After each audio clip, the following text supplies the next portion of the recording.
à tous, ravi de vous retrouver pour cette deuxième partie. Donc en première partie, nous avions répondu à la question: est-il possible et autorisé que des enfants posent un jugement sur notre qualité de parents? Est-ce que nous permettrions à nos enfants de nous évaluer en tant que papa ou en tant que maman? On a vu en première partie que oui, effectivement, nos enfants peuvent porter des jugements sur nos qualités parentales si c'est bien fait dans un bon esprit. Ensuite, on a vu que en tant que parents, nous pouvions déjà nous auto-évaluer sur notamment 7 points sur lesquels nous pouvions faire notre propre autocritique. Et donc voilà, j'espère que vous les avez fait, que ça vous a permis de mettre en lumière certaines qualités ou certaines faiblesses. Quoi qu'il en soit, on est tous là pour apprendre et c'est magnifique parce qu'en Dieu, nous avons toujours la possibilité de progresser. Et justement, la vie est une question de croissance et d'amélioration perpétuelle. Et si c'est valable pour les parents, c'est valable aussi pour les enfants. Mais nous ne sommes pas égaux avec nos enfants. Souvent des parents disent oui, mais les enfants, on les traite pareil. Non, on ne traite pas des enfants de la même façon qu'on traite des parents. Nos enfants ne sont pas nos égaux, certainement pas. Je ne suis pas en train de dire qu'ils sont inférieurs, je suis en train de dire qu'ils ne sont pas égaux. Non, ils sont quand même pas au même niveau que nous. Nous n'avons ni les mêmes responsabilités, ni les mêmes devoirs, ni les mêmes droits. Par contre, nous avons le devoir de tout faire pour les amener à notre niveau. Nous avons le devoir de les faire grandir, d'assurer les bonnes conditions d'une croissance. Et chemin faisant, il reste cependant intéressant de se remettre en question périodiquement en tant que parents, ce qu'on a vu dans la première partie.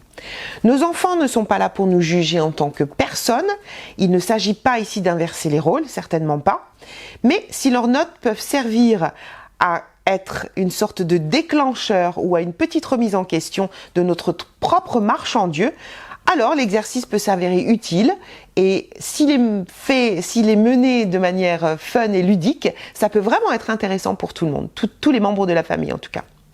Il est important dans la vie chrétienne de courir, de marcher, de prier, mais il est parfois nécessaire aussi de s'arrêter pour se remettre en question. Et c'est ce qu'on va faire aujourd'hui. On va étudier une bonne façon de se remettre en question, une façon sage. La remise en question n'est pas toujours facile quand nous sommes concernés personnellement et intimement.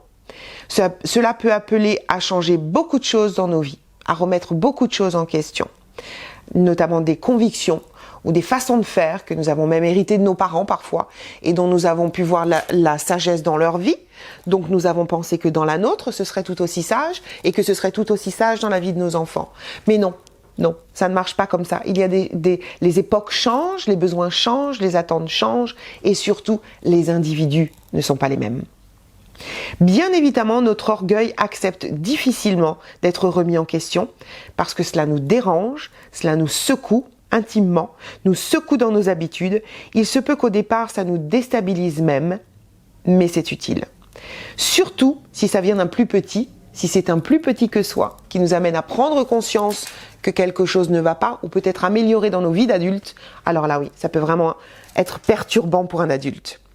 La remise en question n'est pas non plus une rébellion, c'est plutôt un changement de direction que Dieu nous donne l'occasion de faire, d'opérer. Pourquoi ? Parce que dans sa grande bonté, le Seigneur souhaite que nous puissions entrer dans son plan pour nos vies de la meilleure façon qui soit et que nous puissions remplir correctement le mandat qu'il nous a confié en tant qu'individu et en tant que parent. Celui ou celle qui ne se remet jamais en question n'est pas honnête avec lui-même. C'est quelqu'un qui se cache derrière un masque et tôt ou tard, il sera découvert. La remise en question n'est pas non plus un état de crise ou de dépression ou de doute, mais c'est plutôt une occasion de chercher en Dieu une occasion de grandir. C'est comme ça qu'on doit vivre une remise en question. Si elle n'est pas vécue comme ça, alors oui, ça peut être quelque chose qui va être douloureux pour vous, pour votre couple et même pour votre famille. Donc il est important de savoir qu'est-ce que c'est une remise en question, comment je l'amène et pourquoi je l'amène. Une remise en question, c'est un bilan, c'est un arrêt sur image et ça permet de repartir, de mieux repartir dans la bonne direction et surtout dans la direction que Dieu veut. C'est une recherche pour mieux le suivre, pour mieux l'aimer, pour mieux connaître celui que nous servons au travers de notre ministère familial. Parce que oui, la famille est un ministère. Alors, quelle que soit la note que vos enfants vont vous attribuer, souriez, appréciez leur franchise, remerciez-les d'avoir été honnêtes, remerciez-les d'avoir accepté de jouer le jeu, sans crainte. Puis faites les ajustements si nécessaire. Peut-être qu'il n'y a pas d'ajustement à faire, mais si vous en trouvez des ajustements, faites-les en souriant. Faites-les après en avoir parlé avec le Père Céleste et avec le Père naturel de vos enfants, évidemment. Alors, je vous propose un petit exercice à faire à vos enfants. Vous savez tous, je pense, fabriquer une cocotte en papier. Si vous ne savez pas, c'est pas compliqué. Vous tapez cocotte en papier et YouTube va vous donner des tas de tutos que vous pourrez suivre très simplement. Ça n'a rien de compliqué. C'est très rapide à faire. Donc, ce que j'avais fait avec le groupe des Wonder Moms de Ecclesia 21, qui est un groupe de mamans qui se réunit une fois par mois, nous avions fait cet exercice-là. Donc, j'avais demandé aux mamans, la semaine précédant l'enseignement, de préparer la petite cocotte en papier et de la faire décorer par leurs enfants. Quand les enfants avaient terminé de décorer les cocottes en papier, j'avais demandé aux mamans d'ouvrir les cocottes en papier, de les diviser en 8 sections et dans chaque section d'écrire une question. D'accord? Donc c'est assez simple, l'exercice est simple. Je vous laisse faire votre cocotte en papier, je vous laisse la faire décorer par vos enfants et quand vous êtes prête, je vous donne les questions à écrire à l'intérieur de la cocotte. Alors, une des premières questions. Est-ce que papa passe assez de temps avec moi? Et en dessous, vous pourrez poser la même question à maman. Est-ce que papa passe assez de temps avec moi ou est-ce que maman passe assez de temps avec moi? Dans une autre section de la cocotte, vous écrirez « Est-ce que papa m'encourage quand j'ai quelque chose de difficile à faire ou à dire ?» Et évidemment, en dessous, vous poserez la même question pour maman. Une autre question, est-ce qu'on rigole avec papa? Même question pour maman. Dans une autre section de la cocotte, vous écrirez « Est-ce que papa m'emmène au parc ?» Alors quand je dis au parc, ça peut être au parc, ça peut être au bord de la mer, ça peut être à la campagne, ça peut être en montagne. Bref, en contact avec la nature. Est-ce que papa m'emmène au parc? Ensuite, même question avec maman. Est-ce que maman m'emmène au parc ou au contact avec la nature? Une autre question, est-ce que j'ai envie d'être comme papa ou comme maman? Ou est-ce que j'ai envie de faire comme papa ou comme maman? Et ne donnez pas d'explication. Laissez l'enfant définir ce qu'il entend par faire comme papa ou maman ou être comme papa ou maman. Laissez-le interpréter ça à sa façon et répondre.